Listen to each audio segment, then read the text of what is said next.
Hello, my dear students. I hope that you are ready today for a wonderful lesson. Today we are going to speak about the executive power. What do you think?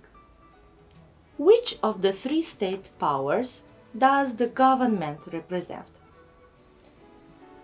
Legislative power, executive power, or judicial power? Of course, we know from the previous lesson that the parliament is the legislative power. But the government, yes, you have the right thoughts about this, the government represents the executive power in a state. To find out more about what a government does, we have to read a text. But I prepared for you a very challenging task. While we are reading the text, you have to complete the text with the missing words. Every time when I'm going to change the slide, you will get the task and you have to fulfill it. That's why you have to pause, think about the words, read the text, and try to fill in the words. So for the first part of the text is the task. Fill in the gaps with the given words: foreign, organic, guidelines, government, and parliament. So pause the video, work, and afterwards we are going to check. Are you ready, my dear students? Do you have the right answers? Let us check. It is the role of government to carry out the domestic and foreign policies of the state. A specific program of activities approved by Parliament constitutes the guidelines which government uses in the exercise of its powers. The government consists of a Prime Minister, a first Vice Prime Minister, Vice Prime Ministers, and other ministers or members as determined by organic law. Very good. Now let us check and let us do the second part of the text. You have to fill in the following words: session, entire, designation, confidence. So pause the video, think about the paragraphs, and afterwards we are going to check together. Have you finished doing this? Okay, let us check. A session for the office of Prime Minister is designated by the President, and within 15 days from his designation, the candidate for the office of Prime Minister requests a vote of confidence from Parliament regarding the program and the entire list of government members.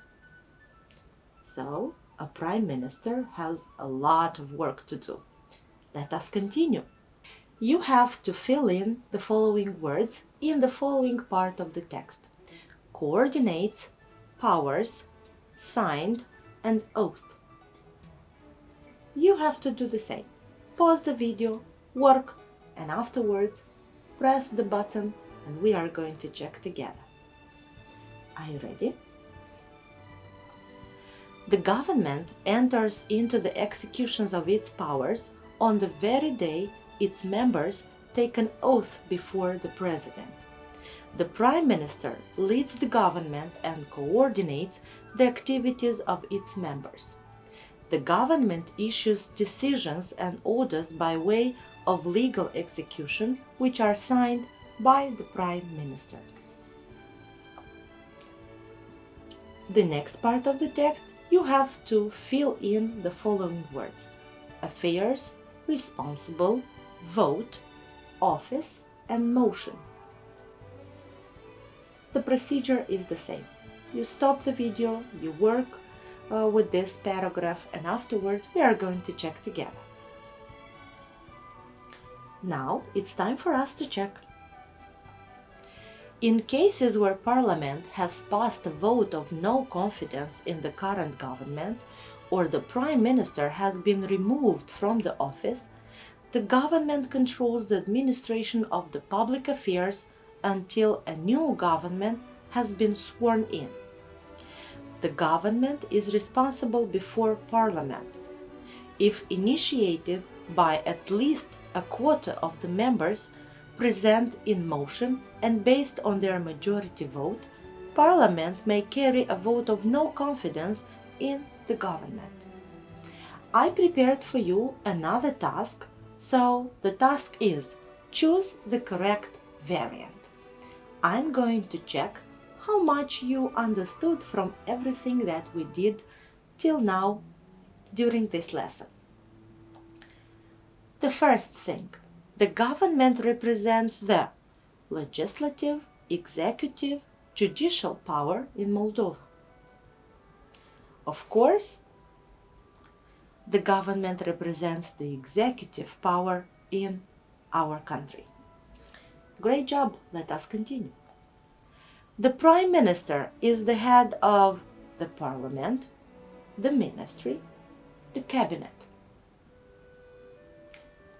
Of course, you have the right answer. So the Prime Minister is the head of the Cabinet. Let us continue. To start working, the government needs a vote of confidence from the Presidency, Parliament, local authorities. Yes, you are right. To start working, the government needs a vote of confidence from the Parliament. It's true. The next one. The ministers are appointed by the Premier, the Parliament, the Presidents. Of course, the ministers are appointed by the Premier, the Prime Minister. The government is or is not responsible before Parliament. Of course, you are right. The government is responsible before Parliament. Great job, my dear students. The next. The government carries out the home policy, the foreign policy, or both policies of the country. Of course, the government carries out both policies of the country. And finishing this lesson, I want to tell you one important thing, my dear students, that a leader must bear in mind three things. First, that he rules people. Second, that he rules in accordance with the law. And third, that he doesn't rule forever. So be good leaders and don't forget about these three things. Have a nice day, my dear students. See you next time. Goodbye.